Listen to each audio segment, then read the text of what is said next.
Hey guys, so I'm going to be doing a review today on the Dust series, well, two parts of the Dust series by Joan Frances Turner. So we're going to start off with this one.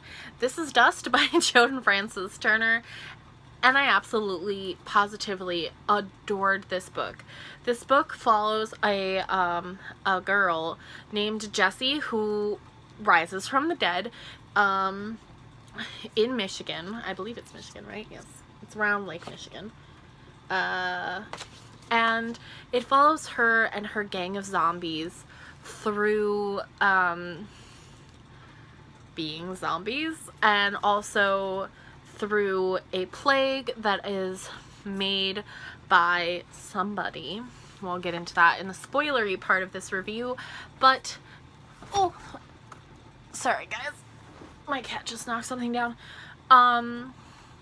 But there's a plague that turns zombies into something else and humans into something else, or kills them, and they call it the hunger plague or the feeding plague.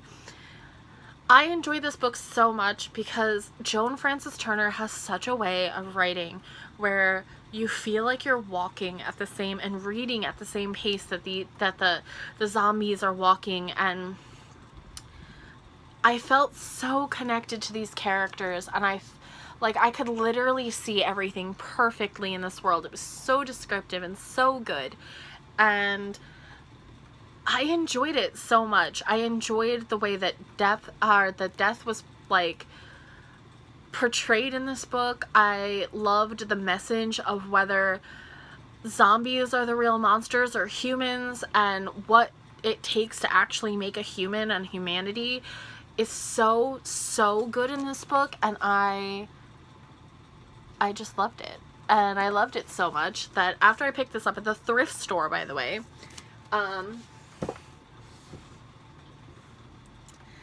I went on thriftbooks.com and I got Frail. Frail is the second book in this series, and it follows a different character. It follows one of the last living humans after the feeding plague has gone through.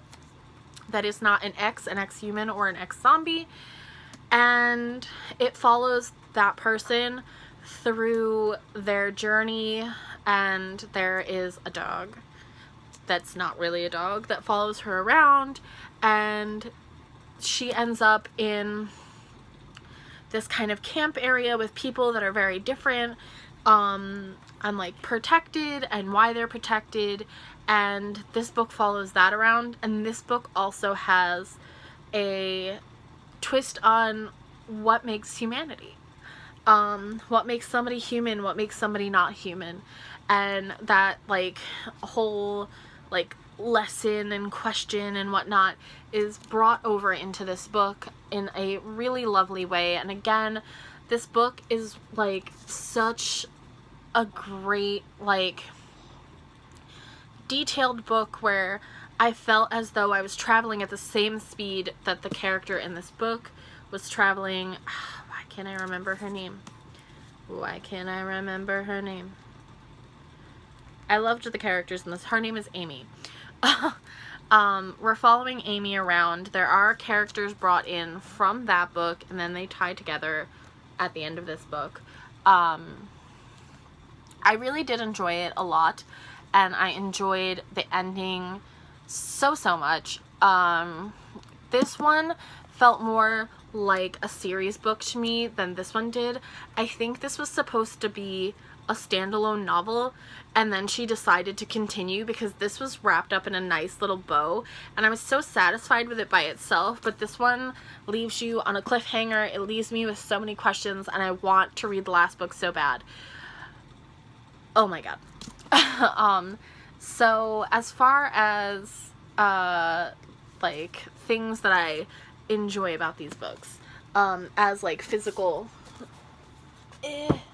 books, I really like the end papers in this one, and how they're this is the map of the area that the zombies are in. I really enjoyed that so much, and I wish it had carried over into this one, and it didn't. They did still give you that map. It's in here somewhere. There it is. They did still give you the map, but I wish it had been on the end papers again, because, I mean, I'm a sucker for stuff like that. Something I'm really upset, though, about is that this whole series was, like, published, I believe, in, like, 2014. I know the last book came out in 2014, but the whole book series is completely done, and this one's hardcover, I cannot find the last book, which is called Grave, in hardcover, and it pisses me off. Okay, so if you don't want spoilers for these two books, please leave now.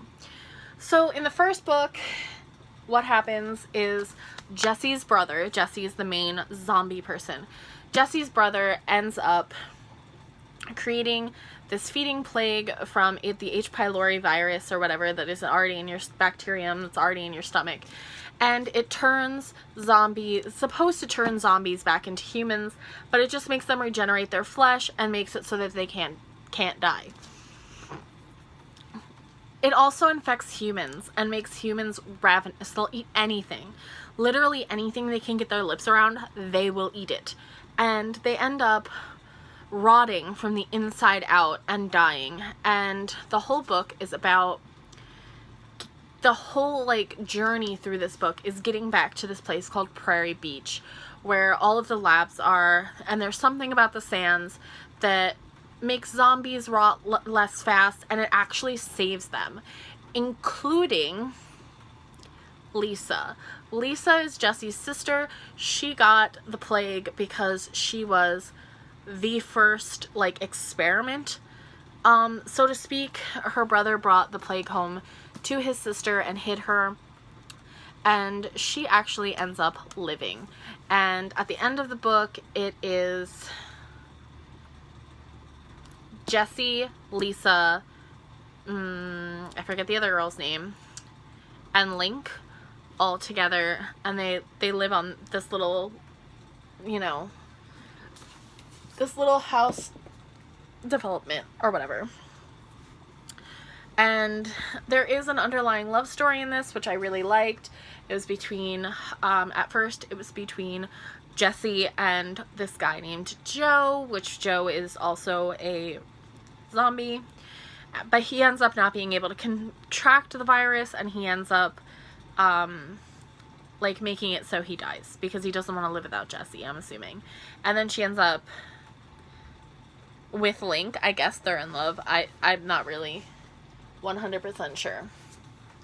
So in this one, Lisa actually finds Amy and saves Amy from this dog, and they start traveling together.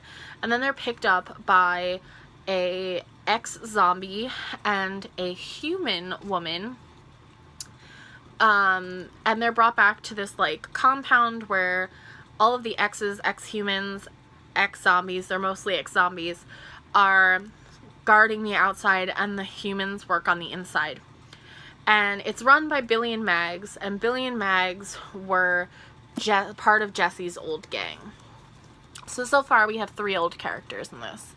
So Amy's mom had left her a long time ago, and you find out throughout the book that there's something special about Amy, there's something special about a girl named Natalie, there's something special about a girl named Steven, or a boy named Steven.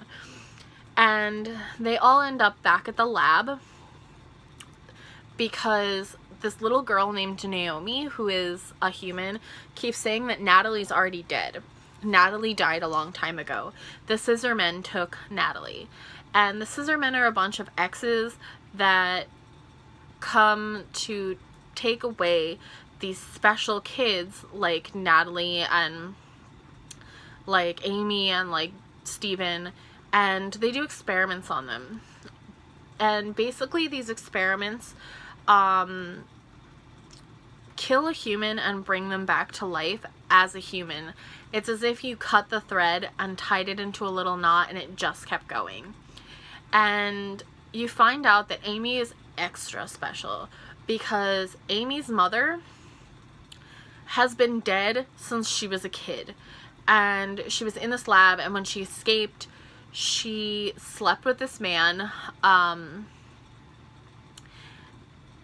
Amy's father, and she was the first human to be brought back successfully, A, and B, to ever have a child again, because the ex-humans and the ex-zombies don't get their periods, they can't have children, but these humans that were brought back to life can. They can have babies, they can like completely repopulate the entire world, because the exes are supposed to not be able to die, but there's something different about they called them Homo novus, the people that were human and then are brought back as humans.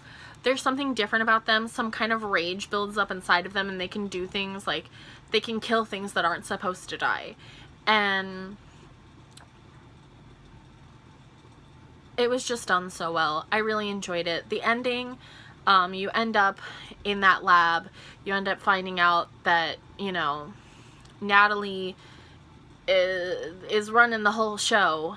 And then at the very, very end, this dog that's been chasing Amy throughout comes back as a non-ghost dog, as an actual puppy, and she's being followed by this dark figure, and then a lighter figure appears in front of her and says that he's not evil, but what's behind her is even worse. And Amy needs to find Jesse, with her mother and Lisa and Naomi and Steven.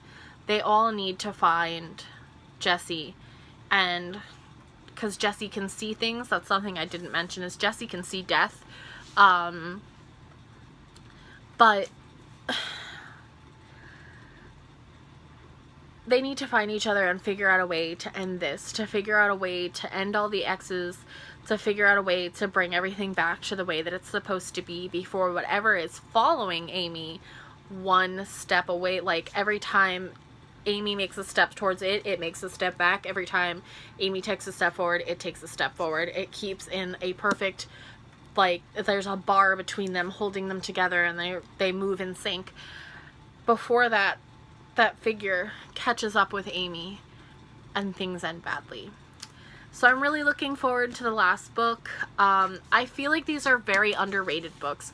I feel like she's a very underrated author, because I read on thrift books and on Goodreads, and everyone hated these books, and I adored them. So if you really want to read like a new take on zombies and a new take on the whole like zombie world type of thing, the Dust series, Dust, Frail, and Grave, which I don't have yet, are a really good option. But if you are a little OCD-ish, I recommend getting Dust and Frail in paperback, because I cannot find Grave in hardcover, and it's $17 for the softcover. So just buy them in softcover. It'll be so much easier. And you can get the whole series on thriftbooks.com. I'm not sponsored by thriftbooks.com. I'm not sponsored by anyone. I'm not that big of a YouTuber. So, yeah. Until my next video, I'll talk to all of you guys soon. I'm going to be doing more like book-related videos, if you haven't noticed from my last video and this video. Excuse me. I'm going to be doing book videos from now on, because books is something I'm passionate about, and maybe I'll actually stick to YouTube and stuff if I do books. We'll find out. Stick around. We'll find out together. Bye!